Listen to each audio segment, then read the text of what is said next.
তো ইমাম মাহদী আবার কখন আসবে? আমরা তো বুঝলাম ইমাম মাহদী আসবেন, তারপরে দাজ্জাল, তারপরে ঈসা আলাইহিস সালাম, তারপরে খেলাফা, এই তো। তার ইমাম মাহদী আবার কখন? আমাদের বুয়েটের মাহদী বের হয়, পাঞ্জাব থেকে মাহদী বের হয়, হ্যাঁ, বাংলাদেশের ওই কোনায় মাহদী বের হয়, সৌদি আরব থেকে ওই কোনা থেকে মাহদী বের হয়, হয় না? খুব ভালো করে মনে রাখবেন, যতক্ষণ এই বিশ্বে একটা মালহামা না হচ্ছে মাহদী আসছেন না। কথা ক্লিয়ার? এই বিশ্বে যতক্ষণ একটা মালহামা না হচ্ছে মাহদী আসছেন না। তিনি আসবেন ফাতিমা রাদিয়াল্লাহু আনহার বংশ থেকে। কার বংশ? তার আসল নাম মুহাম্মদ। কি নাম? তার নাক উঁচু, নাক একদম উঁচু খাড়া, কপাল চওড়া, চেহারার গড়নটা আমাদের নবী সাল্লাল্লাহু আলাইহি ওয়াসাল্লাম। তার বাবার নাম হবে আব্দুল্লাহ, তার মায়ের নাম হবে আমিনা। তিনি দায়িত্ব নিতে চাইবেন না, তিনি দায়িত্ব নিতে চাইবেন না। তিনি দায়িত্ব না নেওয়ার জন্য মদিনা থেকে পালিয়ে মক্কায় চলে আসবেন। ভয়ে আমাকে দায়িত্ব দিও না, এই ভয়ে। ও তিনি আরবি ভাষায় কথা বলবেন, বাংলা ভাষায় না। এখনকার মাহাদিরা পাঞ্জাবি ভাষায়, বাংলা ভাষায় কথা বলে, ঠিক আছে? এবং এই কাবা ঘর যেটা আমরা তাওয়াফ করি, এখানে যে হাজারে আসওয়াদ আছে না, আর এই যে হাজারে আসওয়াদ আর মাকাম ইব্রাহিম, এই দুটো জায়গার মাঝামাঝি মানুষ তাকে চিনে ফেলবে, এই তো মাহদী। তার হাতে মানুষ বায়াত নেবে 313 জন। কতজন? ওই তালুত বাহিনী তো 313, বদরও 313, এখানেও 313। এবার শুরু হবে আসল খেলা। এবার প্রথমে ওই আরবেরই একটা গোত্র, বনু কালব। কোন গোত্র? এই বনু কালব এই ইমাম মাহদীর বিরুদ্ধে যুদ্ধ করবে। আল মাহদী এই যুদ্ধে জয়লাভ করবেন ইনশাআল্লাহ। তারপরে সিরিয়া, শাম থেকে, শাম মানে শুধু সিরিয়াই না, ওই পুরো অঞ্চলটাই শাম, ওখান থেকে একটা দল আসবে এই মাহদীর সাথে যুদ্ধ করার জন্য। আল্লাহ পাক তাদেরকে মক্কা মদিনার মাঝখানে বাইদা নামক জায়গায় ধসিয়ে দেবে। কোন জায়গা? কথা বুঝতে পারছি? এরপরে মুসলমানদের আর কোনো পতন নাই, আর পিছনে ফিরে তাকানোর কোনো সুযোগ নাই। মুসলমানরা আর মাথা নিচু করবে না ইনশাআল্লাহ কোনোদিনের জন্য। তারপর চলতে থাকবে খালি ইসলামের বিজয় আর বিজয় আর বিজয় আর বিজয়। আল্লাহু আকবার। এভাবে চলবে। তবে মাহদী কখন আসবেন? আগে মালহামা, তারপর মাহদী। মালহামা কি তাহলে? এটা হচ্ছে একটা বিশাল যুদ্ধ। এটা কি? কেমন যুদ্ধ? নবীজি বলেছেন, এই রোমকরা, ইউরোপিয়ানরা তোমাদের সাথে অচিরেই চুক্তি ভঙ্গ করবে এবং 80টা পতাকা নিয়ে তোমাদের বিরুদ্ধে ওরা যুদ্ধ করবে। এই মালহামাটা হবে ইরাকের ফোরাত নদীর নিচেই হোক আর পাশেই হোক, আল্লাহ ভালো জানেন। ওখানে সোনার পাহাড়কে কেন্দ্র করে। কি কেন্দ্র করে? এই সোনা মানে সত্যিকারের সোনাও হতে পারে, অথবা তেলও হতে পারে, আল্লাহ ভালো জানেন। তেল তো এখন সোনার জায়গা দখল করেছে, করে নাই? এই বিশ্বে তো সোনা চলে না, কি চলে? তেল। তো এটাকে কেন্দ্র করে যুদ্ধ হবে। নবীজি বলেছেন ওই যুদ্ধে এত ভয়াবহ হবে যে 100 জন যোদ্ধার মধ্যে 99 জনই মারা যাবে না। একটু মাথা খাটান যে এমন কোন যুদ্ধ কি হয়েছে পৃথিবীতে যেটাতে 100 জনের মধ্যে 99% মারা গেছে? তার মানে এটা হয়নি এখনো। আর একটা যুদ্ধে এত পার্সেন্ট মানুষ কিভাবে মরতে পারে? যদি সে ঢাল তলোয়ারের যুদ্ধ হলে কি মরতে পারে? নিশ্চয়ই এমন কোন অস্ত্র সেখানে প্রয়োগ করা হবে যাতে একাধারে অনেক মানুষ তাড়াতাড়ি মারা যায়। এই অস্ত্র এখনকার যুগের কি অস্ত্র? নিউক্লিয়ার ওয়েপন্স হতে পারে, হতে পারে যদি এই যুগে সেটা হয়। আর যদি আল্লাহ পাক এটাকে আবার পূর্বের অবস্থায় নিয়ে যান, সেটাও হতে পারে, আল্লাহ ভালো জানেন। আমরা এটাকে ইন্টারপ্রিটেশন বলছি, এটা সঠিক হতে পারে, বেঠিক হতে পারে, অ্যাটলিস্ট একটা ধারণা তো পাচ্ছি। তারপর এই ইউফ্রেটিস নদীর এই সোনার পাহাড়কে কেন্দ্র করে এটা ঘটনা ঘটে। আল্লাহ নবী আরো বলেছেন সাল্লাল্লাহু আলাইহি ওয়াসাল্লাম, মুসলমানরা, আমাদের কথা বলছে, মুসলমানরা তোমরা যেন সেখানে হাতও না বাড়াও। কোন মুসলমান যেন ওই সোনায় হাতও না বাড়ায়, মানে ওই দিক থেকে আমরা যেন সম্পূর্ণ মুক্ত থাকি। ওরা মারামারি করে শেষ হয়ে যায় না। বিশ্বটা হয়তো সংক্ষিপ্ত হয়ে আসতে পারে যদি এরকম কোনো ম্যাসিভ নিউক্লিয়ার যুদ্ধ হয়ে যায়, যেটার আশঙ্কা অনেকেই করেন। মিলিটারি অ্যাফেয়ার্স যারা পড়েন তারা করেন, পলিটিক্স যারা করেন তারা করেন। এবং এই জায়নিস্টরা চাচ্ছে, এই জায়নিস্টরা খুব করে চাচ্ছে বিশ্বে এমন একটা যুদ্ধ লাগুক।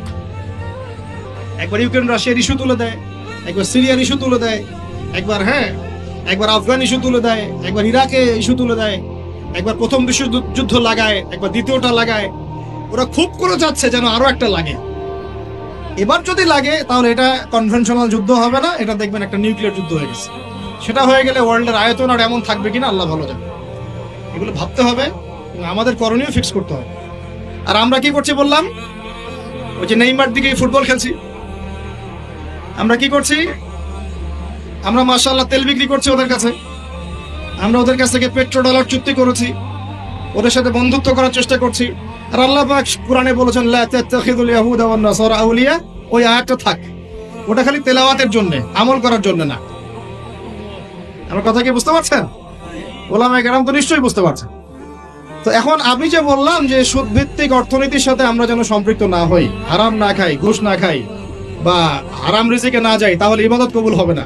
আদতে আমরা সবাই কোনো না কোনো ভাবে সুদ খাচ্ছি, কারণ পুরো সিস্টেমটাই সুদ ভিত্তিক।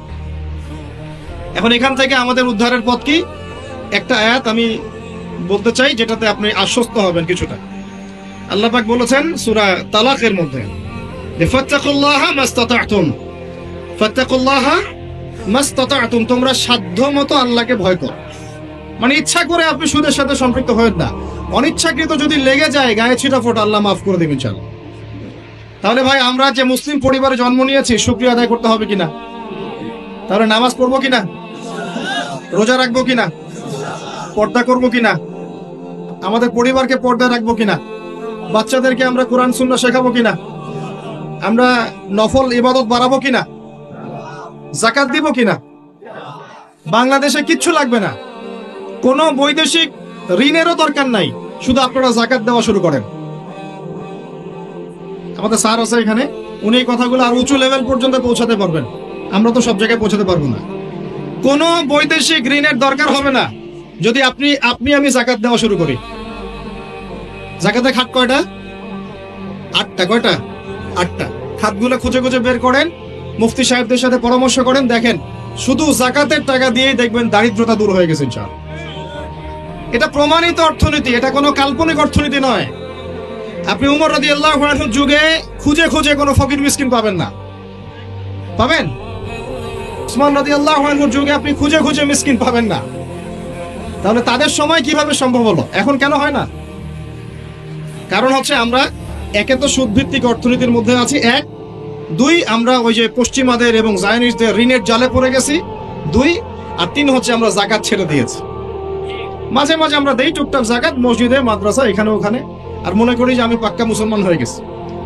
প্রথম নসিহত আজকের, আল্লাহ পাক আমাকে আমল করার তৌফিক দান করুন, আপনাদের সবাইকে তৌফিক দান করুন। উদখুলু ফিস সিলমি কাফা, তোমরা পরিপূর্ণরূপে ইসলামে প্রবেশ করো। যতদিন পর্যন্ত আমরা পরিপূর্ণ মুসলমান না হচ্ছি, পুরো বিশ্বে মায়ের খাওয়া বন্ধ হবে না। যে মুসলমান নামাজ পড়ে না, সে কেন মায়ের খাবে না আমাকে বুঝান। যে মুসলমানের নৈতিকতা নাই, 10টা টাকার জন্য ঈমান বিক্রি করতে পারে, সে কেন মায়ের খাবে না? যে বোন পর্দা করার ফুরসতই পাচ্ছে না, তার কাছে মনে হচ্ছে দেহের প্রদর্শনী মনে হয়, এটাই মনে হয় ভালো, তো সে কেন মায়ের খাবে না? কেন ধর্ষণের শিকার হবে না আমাকে বুঝান। যখন আমরা হারাম খাচ্ছি, কিভাবে আমাদের দোয়া আরো সে আজিমে পৌঁছাবে আমাকে বুঝান। আর যখন আমরা রাষ্ট্রীয়ভাবে, জাতিগতভাবে আল্লাহর হুকুম আহকাম বিধানকে পাশ কাটিয়ে মানব রচিত বিধান চর্চা করছি, আল্লাহর রহমত কিভাবে নেমে আসবে আমাকে বুঝান। আমি বুঝি না ভাই, আমাকে বুঝান। কোন অপশন আছে?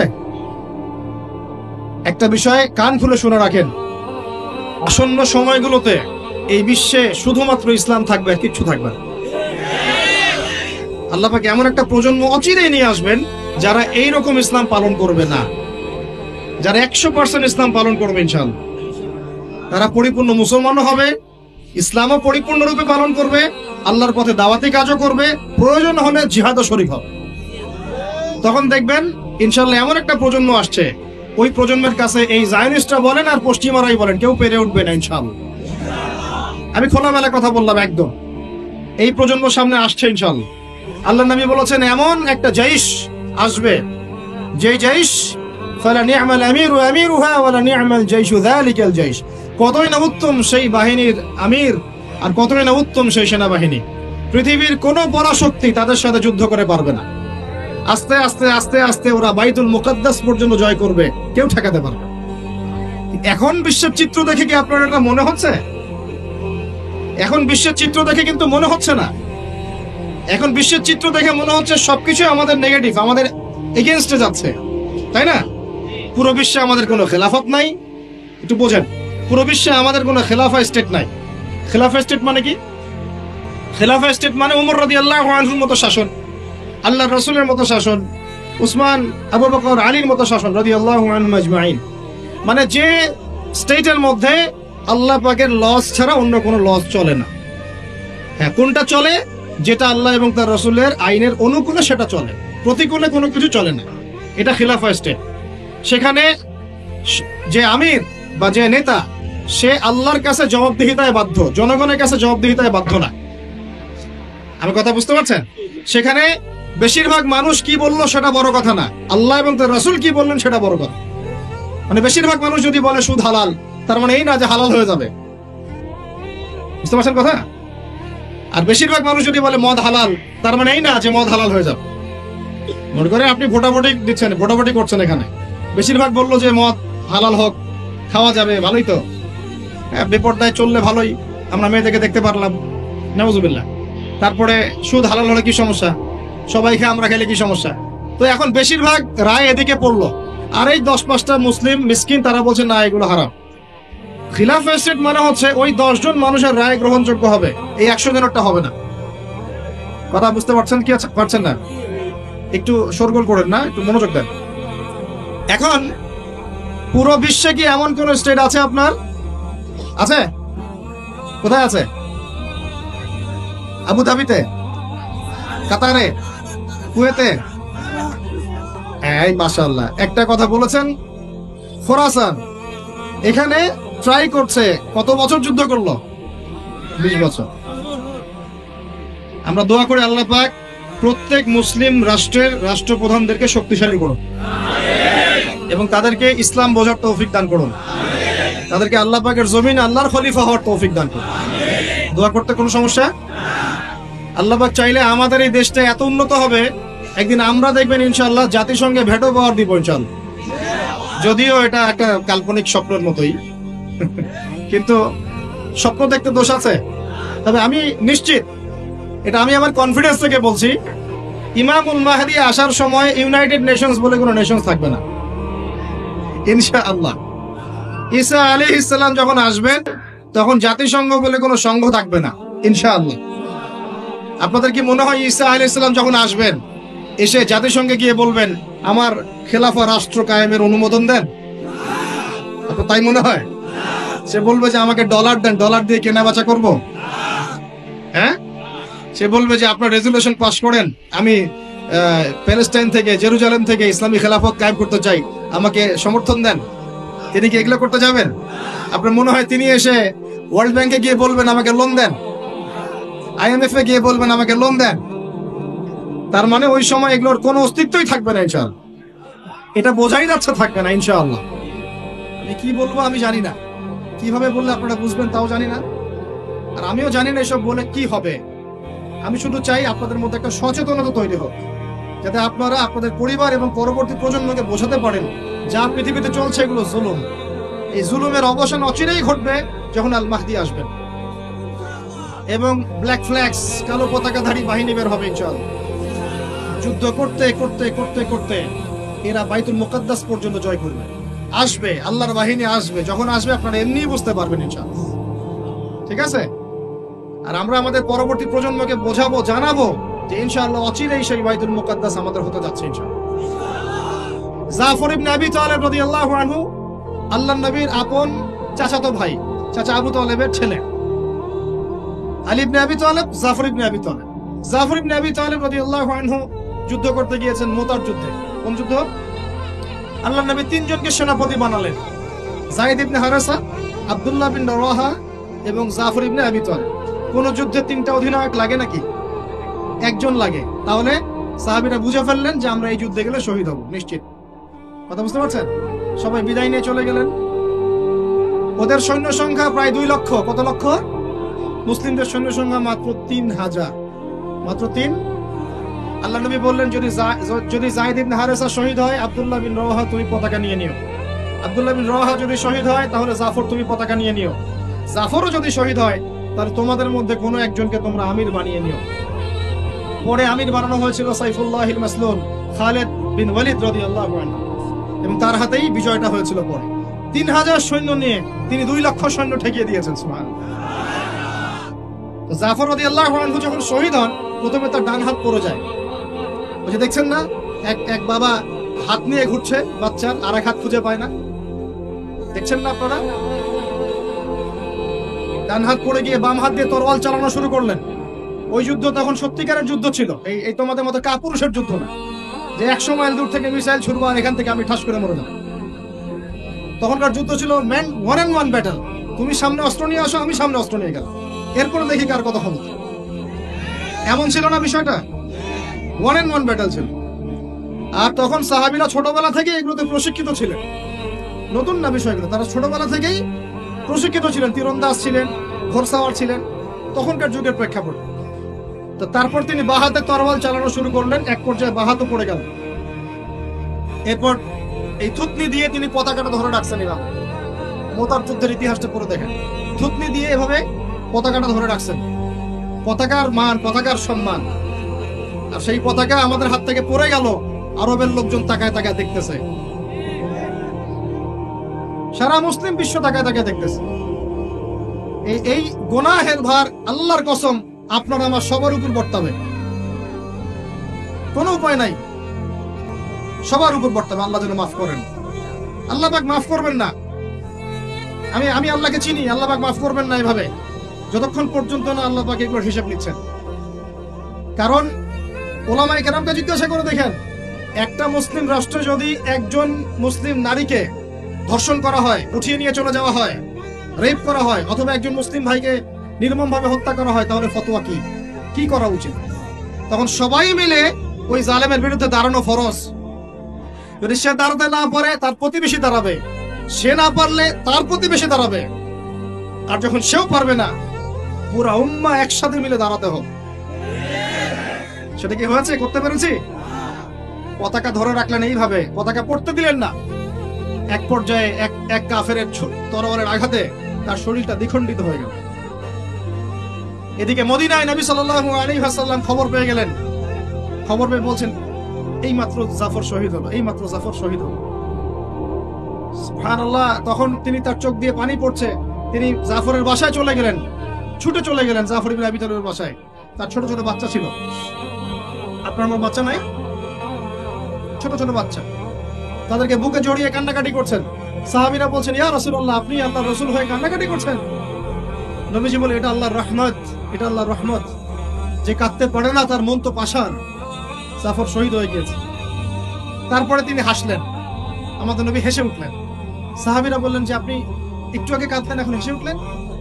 নবীজি বললেন, এই মাত্র আমি দেখলাম যে জাফরকে দুজন ফেরেশতার মাধ্যমে আমার সামনে দিয়ে নিয়ে যাওয়া হলো। আমি দেখলাম জাফর জান্নাতে, তার দুই হাত, যে 2 কাটা হাত, এই 2 কাটা হাতের বদৌলতে আল্লাহ পাক তাকে জান্নাতে 2টা পাখা দিয়েছে, সে জান্নাতে উড়ে বেড়াচ্ছে, ফল খাচ্ছে। এই দৃশ্য দেখে আমি হেসে উঠলাম। তো আমি এই জন্য বলছি, আমাদের শহীদরা মৃত নয়, আমাদের শহীদরা মৃত নয়। আমাদের এই মা, বোন, শিশু, নারী যাদেরকে মেরে ফেলা হয়েছে, এরা কেউ মৃত নয়। ইনশাআল্লাহ তারা জীবিত আছে, এবং তারা এখন আল্লাহ পাককে কি বলছেন জানেন? তারা আল্লাহকে বলছেন, আল্লাহ আমাদেরকে আরেকবার ফিরিয়ে দাও, আরো একবার এদের বিরুদ্ধে যুদ্ধ করে যেন শহীদ হয়ে আসতেন। একজন শহীদ সাহাবীর মাকবারা থেকে যদি কেউ কোনো ঘ্রাণ পায়, মনে করেন আল্লামা তারেক জামিল হুজুর গিয়েছেন মুয়াজ বিন জাবাল রাদিয়াল্লাহু আনহুর কবরের সামনে, আপনি গিয়েছেন, মনে করেন এরকম অনেক মানুষই পেয়েছে, আপনি গিয়েছেন এমন একজন সাহাবীর কবরের সামনে যেখানে আপনি কিছু একটা ঘ্রাণ পাচ্ছেন, আপনি পাচ্ছেন, হয়তো আর 10 জন পাচ্ছে না, এই 5 জন পাচ্ছে, ওই 10 জন পাচ্ছে না, হতে পারে কি না? আল্লাহ পাকের কুদরত কারিশমা নাই? যে পাচ্ছে বলেই যে সে জান্নাতি, এমনও তো না। ব্যাপারটা কেমন না? ইমাম বুখারী রাহিমাহুল্লাহ ইন্তেকাল করেছেন, যখন তাকে দাফন করার পরে এত সুঘ্রাণ ছড়িয়েছে, মানুষ মাটি হাতে করে নিয়ে বাসায় আসতো, মেশকাম্বরের ঘ্রাণ বেরোচ্ছে কবর থেকে। এখনো বাংলাদেশেও বহু মানুষকে দেখা যায় যে 10 বছর আগে ইন্তেকাল করেছেন, এখনো লাশ অক্ষত আছে। এটা কি মিথ্যা কথা? এই কারিশমা গুলো নাই? তো মনে করেন একজন পেয়েছে, তো সে তার আবেগটা কিভাবে প্রকাশ করবে? সে কি বলবে যে আমি জাহান্নামের ঘ্রাণ পাচ্ছি? কি বলতে পারে? শব্দটা কি প্রয়োগ করতে পারে? ওরে বাপরে বাপ, এটা নিয়ে যে শুরু করলো এক শ্রেণীর লামাসাবি, বেশিরভাগই লামাসাবি ছিল তারা। তারা মাযহাব মানে না, বাট শায়েখ মানে অবশ্য। এটা আবার একটা পয়েন্ট আছে। কোনো মাযহাবই মানি না, আমি কোনো মাযহাবই মানি না, কিন্তু আমার শায়েখকে মানি। আমার শায়েখ যা বলবে তাই। আমার কথা রাগ করছেন? রাগ করেন না, এটা ভুল, এটা ভুল পথ, এটা একটা ভুল পথ। আপনি যদি মাযহাব না মানেন তাহলে আপনাকে মুজতাহিদ হতে হবে। একজন মুজতাহিদ, যে যার মাযহাব মানার দরকার নাই, সে কোরআন সুন্নাহ সব জ্ঞান জানে। আপনার তো মাযহাব মানার দরকারই নাই, আপনি তো মুজতাহিদ নিজেই। মাশাআল্লাহ, আমরা তখন আপনাকে মানবো, কিন্তু আপনি তো মুজতাহিদ নন। বরং আপনি কোনো কোনো ক্ষেত্রে কোরআনও তেলাওয়াত করতে পারেন না, হাদিসের এবারও তো পড়তে পারেন না, আপনি কোনো ফিকহের মাসআলা দিতে পারবেন না। তাহলে তো আপনাকে কোনো ইমামের অনুসরণ করতেই হবে, এবং সেটা আপনি করছেনও তো। মাশাআল্লাহ, আপনি শায়েখকে ফলো করছেন, ওটা তো মাযহাব মানেই হলো, তাই না? আদতে যা হয়েছে, 4 মাযহাবকে বাদ দিয়ে নতুন একটা মাযহাব চালু করলেন। আদতে কিন্তু এটা হলো, প্রতিষ্ঠিত মাযহাবগুলোকে বাদ দিয়ে নতুন একটা মাযহাব চালু করলেন। মাযহাবে জাকারিয়া, মাযহাবে রাজ্জাকিয়া, এরকম কিছু মাযহাব চালু করলেন, নতুন নতুন মাযহাব। এর বাইরে আপনি যাবেন না। উনি যদি বলেন তালেবান খারাজি, আপনিও বলবেন তালেবান খারাজি। উনি যদি বলেন অমুক আদনানি গোষ্ঠী, আপনিও বলবেন সে আদনানি গোষ্ঠী। তাহলে আপনি তো আপনার শায়েখের মুকাল্লিদ। আপনি কি যাচাই করতে পারেন আসলে কারা খারাজি, কারা এই, কারা সেই? আদতে লা মাযহাবি বলে কোনো শব্দ নাই। আমরা সবাই কোনো না কোনো মাযহাব ফলো করি। বাংলাদেশের সবচেয়ে বড় আলেমের একজনের নাম বলেন দেখি, বলেন একটা নাম বলেন। মাশাআল্লাহ, কি বলেছেন? আব্দুল মালিক দামাত বারাকাতুহু। আচ্ছা, মাশাআল্লাহ। হ্যাঁ, মাশাআল্লাহ, ওনার মতো মুহাদ্দিস এই উপমহাদেশে খুব কমই আছে, ঠিক না বেঠিক? এখন উনি এত বড় মানুষ হওয়ার পরেও কি তিনি নিজে কোনো মাযহাব চালু করেছেন, নাকি তিনিও একটা মাযহাবকে ফলো করেন? এখন আপনি আমি তো কোরআনই পড়তে পারি না, হাদিসও বুঝি না, মাসলাও জানি না, ফিকহও বুঝি না, 2-3-4টা চটি বই পড়ে আপনি মুস্তাহিদ হয়ে গেলেন? মূলত এটা হয়ে গেল শায়েখ পূজা। কি হলো? আপনি কোন শায়েখকে ফলো করেন, আমি আপনাকে দোষ দিচ্ছি না, নেগেটিভ বলছি না, কিন্তু আপনাকে লিবারেল থাকতে হবে, ওপেন মাইন্ডেড হতে হবে। এমন না যে সে যদি ভুল বলে সেটাই মেনে নেবেন। এখন মূল কথাটা আসেন, এই যে শুরু করলো ঘ্রাণ, জান্নাতের ঘ্রাণ পেয়েছে। আরে বাপরে বাপ, জান্নাতের ঘ্রাণ দুনিয়া থেকে পাওয়া যায় না, এই সেই। তখন মনে হচ্ছিল যে আল্লাহ, এই মিডিয়া গুলোর চাইতে আমাদের বড় শত্রু মনে আর কেউ নাই। ঠিক আছে, নামাজের আপনাকে গুরুত্ব বোঝাচ্ছিলাম। যে কোনো মক্তবে হোক, মাদ্রাসায় হোক, ওলামায়ে কেরাম এগুলো বোঝান, আমাদেরকে শিখিয়েছেন ছোটবেলায়। যখন নামাজ পড়বা তখন প্রত্যেকটা সেন্টেন্স সুন্দর করে বলো যে ইয়্যাকা না'বুদু ওয়া ইয়্যাকা নাস্তাঈন। স্পষ্ট করে সুন্দর করে বলো, তাড়াহুড়া করো না। এখন আপনি মনে করেন বলছেন ইয়্যাকা না'বুদু ওয়া ইয়্যাকা নাস্তাঈন, এখানে কানা বলে কোনো শব্দ আছে? বলেন তো, কথাটা বুঝেন কি? শব্দটা ইয়্যাকা, শব্দটা কি? ইয়্যাকা একটা শব্দ, না'বুদু একটা শব্দ, ওয়া ইয়্যাকা একটা শব্দ, নাস্তাঈন একটা শব্দ। তো আপনি পড়ছেন ইয়্যাকা না'বুদু, ইয়্যাকা না'বুদু। এই কানা মানে আবার কে? শব্দটা হচ্ছে ইয়্যাকা না'বুদু, এই তো, ইয়্যাকা না'বুদু ওয়া ইয়্যাকা নাস্তাঈন। এখন আমাদেরকে শেখানো হচ্ছে, ছোটবেলা থেকে শিখেছি আমরা, যে সুন্দর করে তারতিলের সাথে কোরআন তেলাওয়াত করবে, যাতে প্রত্যেকটা শব্দের পার্থক্য বোঝা যায়। আপনি বলছেন, ধরেন কথার কথা, আপনি বলছেন, আমি বলছি আল্লাহু আকবার, আল্লাহু আকবার। এখন কেউ বলছে আল্লাহু আকবার, আল্লাহু আকবার। তো শব্দটা কি হু আকবার না আল্লাহু আকবার? একটা সৌন্দর্য আছে না? এইটাই বুঝাচ্ছিলাম যে সামিআ আল্লাহু লিমান হামিদা, সামিআ আল্লাহু লিমান হামিদা। এই বাপরে বাপ, কি যে শুরু করলো! তখন মনে হচ্ছে সংসদে বিল পাস করা খালি বাকি রাখছে, এটা সংসদ পর্যন্ত নিয়ে যাবে, এটা মনে হচ্ছিল আমার কাছে। হায় রে বাঙালি জাতি!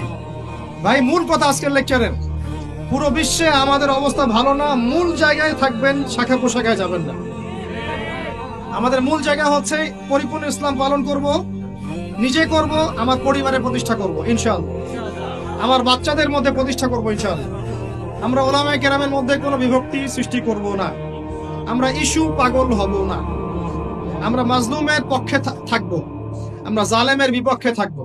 মুনাফিকদের সাথে কোনো আপোষ নাই, জালেমদের সাথে কোনো আপোষ নাই। আমরা উম্মার ঐক্যের চেষ্টা করব, বিভক্তির দিকে যাব না।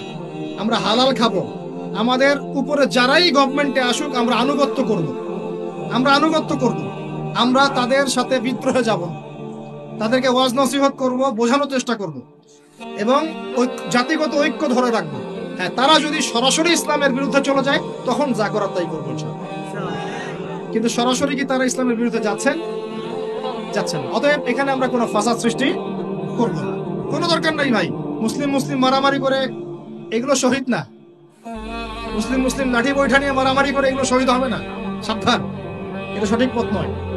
তবে আমরা অবশ্যই অবশ্যই তাদেরকে নসিহত করব, দোয়া করব, জাতিগত ঐক্য ধরে রাখবো এবং আমাদের লক্ষ্য আমরা স্থির রাখবো। আমাদের লক্ষ্যটা কি ভাই? ওই বাইতুল মুকাদ্দাস। লক্ষ্যটা কি? বাইতুল মুকাদ্দাস। ইনশাআল্লাহ পুরো বিশ্ব থেকে আস্তে আস্তে জালেমদের পতন ঘটবে ইনশাআল্লাহ, মাজলুমের রক্ত বৃথা যাবে না ইনশাআল্লাহ। ইনশাআল্লাহ আমাদের শহীদরা মৃত নন ইনশাআল্লাহ, তাদেরকে রিজিক দেওয়া হচ্ছে। আমরা সবাই মন খুলে দোয়া করবো তাদের জন্য। এখন কনক্লুশনে আসো, বিশ্বের এই অবস্থায় আমাদের অবস্থাটা কি একটু দেখাই, তারপর শেষ করে দিই। একটু বসেন, 10টা মিনিট খালি মনোযোগ দেন। আমাদের অবস্থা কি দেখেন? পুরো বিশ্বে কি আমাদের খেলাফা আছে? বললাম ভাই, পুরো বিশ্বের অর্থনৈতিক শক্তি আমাদের হাতে আছে? রাজনৈতিক ক্ষমতা আমাদের হাতে আছে? বৈশ্বিক রাজনৈতিক ক্ষমতা আছে? নাই। আমাদের কি মিডিয়াগুলো সব স্বতন্ত্র, নিজের স্বাধীন? আমাদের কি এই পারমাণবিক অস্ত্রশস্ত্র ওয়েপন্স আছে? আছে ভাই? নাই। আমাদের কি ঐক্যবদ্ধ জাতির একটা নেতা আছে? ওয়ান আমির, ওয়ান জামা, এরকম কিছু আছে? নাই। এখন এই অবস্থায় আমরা যদি আমাদের অবস্থানকে উন্নত করতে চাই, বিশৃঙ্খলা করে না, একটু বসেন, জাস্ট 5টা মিনিট বসেন, শেষ করে দিচ্ছি। একটু পরে দোয়া হবে, তারপরে আমরা যাব। এই অবস্থায় আমরা কি চাই? আগে আমাকে বলেন, আমরা কি চাই যে আমাদের অবস্থা আগের মতো হোক? আগের মতো বলতে রাসূলের যুগের মতো, সাহাবীদের যুগের মতো আমরা কি চাই আমাদের অবস্থা আবার সেরকম হোক? তাহলে ভাই সর্বপ্রথম আমাদের সবাইকে ইলম অর্জন করতে হবে। রাজি আছে কিনা? পড়াশোনা করতে রাজি আছে কিনা? ইনশাআল্লাহ। সবাই কোরআন তেলাওয়াত শিখবো ইনশাআল্লাহ। রাজি আছে কিনা? সবাই কোরআনের অর্থ পড়বো। রাজি আছে কিনা? প্রতিদিন কমপক্ষে 5টা করে হাদিস পড়বো। রাজি আছে কিনা? বাংলাদেশের বরেণ্য উলামায়ে কেরামদের সাথে সোহবতে থাকবো। রাজি আছে কিনা? আমরা সবাই হালাল খাবো ইনশাআল্লাহ। রাজি আছে কিনা? হারাম থেকে দূরে থাকবো। রাজি আছে কিনা? আমাদের পরিবারে আমরা বেপরদামি ঢুকতে দিব না। রাজি আছি? আমাদের সন্তানদেরকে মানুষ করবো। রাজি আছি? আমরা আমাদের এই সমাজের মধ্যে মানব সৃষ্ট কোনো ফাসাদ সৃষ্টি করবো না। রাজি আছি ইনশাআল্লাহ? আমরা মুসলিম উম্মার নির্যাতিত ভাই বোনদের জন্য দোয়া করবো। রাজি আছি কিনা? তাদের জন্য আল্লাহর দরবারে কান্নাকাটি করবো। রাজি আছি কিনা? আমরা উম্মার মাঝে কোনো বিভক্তি সৃষ্টি করব না। রাজি আছি কিনা? আমরা সবাই মিলে দ্বীনের দাওয়াতি কাজ করব। রাজি আছি কিনা? আমরা সবাই মিলে প্রয়োজনে আল্লাহর দ্বীনের জন্য জিহাদ করব। রাজি আছি কিনা? আল্লাহ পাক আমাদের সবাইকে যেন কবুল করেন, আমিন। শেষ কথা শুনে রাখেন, এই জুলুম চিরস্থায়ী হবে না। এই বাংলাদেশ ঈসা আলাইহিস সালাম শাসন করবে ইনশাআল্লাহ। আপনারা ইলেকশন করেন, হরতাল করেন, এই করেন সেই করেন, আমার কথাটা ছোট ভাই হিসেবে বিশ্বাস করেন।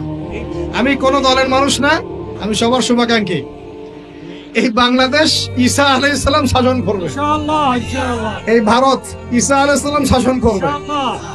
এই জেরুজালেম ঈসা আলাইহিস সালাম শাসন করবে ইনশাআল্লাহ। এই আরবের যত কান্ট্রি দেখতেছেন সবগুলো ঈসা আলাইহিস সালাম শাসন করবে। তার আগ পর্যন্ত আপনারা এই খেলা চালাইতে থাকেন, কোনো লাভ নাই। আস্তে আস্তে সব শেষ হয়ে যাবে। এখন একটা মজার প্রশ্ন, এই প্রশ্নটা দিয়ে শেষ করি। তা ইমাম মাহদী আবার কখন আসবে? আমরা তো বুঝলাম ইমাম মাহদী আসবেন, তারপরে দাজ্জাল, তারপরে ঈসা আলাইহিস সালাম, তারপরে খেলাফা, এই তো। তার ইমাম মাহদী আবার কখন? আমাদের বুয়েটের মাহদী বের হয়, পাঞ্জাব থেকে মাহদী বের হয়, হ্যাঁ, বাংলাদেশের ওই কোনায় মাহদী বের হয়, সৌদি আরব থেকে ওই কোনা থেকে মাহদী বের হয়, হয় না? খুব ভালো করে মনে রাখবেন, যতক্ষণ এই বিশ্বে একটা মালহামা না হচ্ছে মাহদী আসছেন না। কথা ক্লিয়ার? এই বিশ্বে যতক্ষণ একটা মালহামা না হচ্ছে মাহাদি আসছেন না। তিনি আসবেন ফাতিমা রাদিয়াল্লাহু আনহার বংশ থেকে। কার বংশ? তার আসল নাম মুহাম্মদ। কি নাম? তার নাক উঁচু, নাক একদম উঁচু খাড়া, কপাল চওড়া, চেহারার গড়নটা আমাদের নবী সাল্লাল্লাহু আলাইহি ওয়াসাল্লাম। তার বাবার নাম হবে আব্দুল্লাহ, তার মায়ের নাম হবে আমিনা। তিনি দায়িত্ব নিতে চাইবেন না, তিনি দায়িত্ব নিতে চাইবেন না। তিনি দায়িত্ব না নেয়ার জন্য মদিনা থেকে পালিয়ে মক্কায় চলে আসবেন। ভয়ে আমাকে দায়িত্ব দিও না, এই ভয়ে। ও তিনি আরবি ভাষায় কথা বলবেন, বাংলা ভাষায় না। এখনকার মাহাদিরা পাঞ্জাবি ভাষায়, বাংলা ভাষায় কথা বলেন, ঠিক আছে? এবং এই কাবা ঘর যেটা আপনার আমরা তাওয়াফ করি, এখানে যে হাজারে আসওয়াদ আছে না, আর এই যে হাজারে আসওয়াদ আর মাকাম ইব্রাহিম, এই দুটো জায়গার মাঝামাঝি মানুষ তাকে চিনে ফেলবে। এই তো মাহদি। তার হাতে মানুষ বায়াত নেবে 313 জন। কতজন? ওই তালুত বাহিনী তো 313, বদরও 313, এখানেও 313। এবার শুরু হবে আসল খেলা। এবার প্রথমে ওই আরবেরই একটা গোত্র বনু কালব। কোন গোত্র? এই বনু কালব এই ইমাম মাহাদির বিরুদ্ধে যুদ্ধ করবে। আল মাহদি এই যুদ্ধে জয়লাভ করবেন ইনশাআল্লাহ। তারপরে সিরিয়া, শাম থেকে, শাম মানে শুধু সিরিয়াই না, ওই পুরো অঞ্চলটাই শাম, ওখান থেকে একটা দল আসবে এই মাহাদির সাথে যুদ্ধ করার জন্য। আল্লাহ পাক তাদেরকে মক্কা মদিনার মাঝখানে বাইদা নামক জায়গায় ধসিয়ে দেবে। কোন জায়গা? কথা বুঝতে পারছি? এরপরে মুসলমানদের আর কোনো পতন নাই, আর পিছনে ফিরে তাকানোর কোনো সুযোগ নাই। মুসলমানরা আর মাথা নিচু করবে না ইনশাআল্লাহ কোনোদিনের জন্য। তারপর চলতে থাকবে খালি ইসলামের বিজয় আর বিজয় আর বিজয় আর বিজয়। আল্লাহু আকবার। এভাবে চলবে। তবে মাহাদি কখন আসবেন? আগে মালহামা, তারপর মাহাদি। মালহামা কি তাহলে? এটা হচ্ছে একটা বিশাল যুদ্ধ। এটা কি? কেমন যুদ্ধ? নবীজি বলেছেন, এই রোমকরা, ইউরোপিয়ানরা তোমাদের সাথে অচিরেই চুক্তি ভঙ্গ করবে এবং 80টা পতাকা নিয়ে তোমাদের বিরুদ্ধে ওরা যুদ্ধ করবে। এই মালহামাটা হবে ইরাকের ফোরাত নদীর নিচেই হোক আর পাশেই হোক, আল্লাহ ভালো জানেন। ওখানে সোনার পাহাড়কে কেন্দ্র করে। কি কেন্দ্র করে? এই সোনা মানে সত্যিকারের সোনাও হতে পারে, অথবা তেলও হতে পারে, আল্লাহ ভালো জানেন। তেল তো এখন সোনার জায়গা দখল করেছে, করে নাই? এই বিশ্বে তো সোনা চলে না, কি চলে? তেল। তো এটাকে কেন্দ্র করে যুদ্ধ হবে। নবীজি বলেছেন ওই যুদ্ধে এত ভয়াবহ হবে যে 100 জন যোদ্ধার মধ্যে 99 জনই মারা যাবে না। একটু মাথা খাটান যে এমন কোন যুদ্ধ কি হয়েছে পৃথিবীতে যেটাতে 100 জনের মধ্যে 99% মারা গেছে? তার মানে এটা হয়নি এখনো। আর একটা যুদ্ধে এত পার্সেন্ট মানুষ কিভাবে মরতে পারে? যদি সেটা ঢাল তলোয়ারের যুদ্ধ হলে কি মরতে পারে?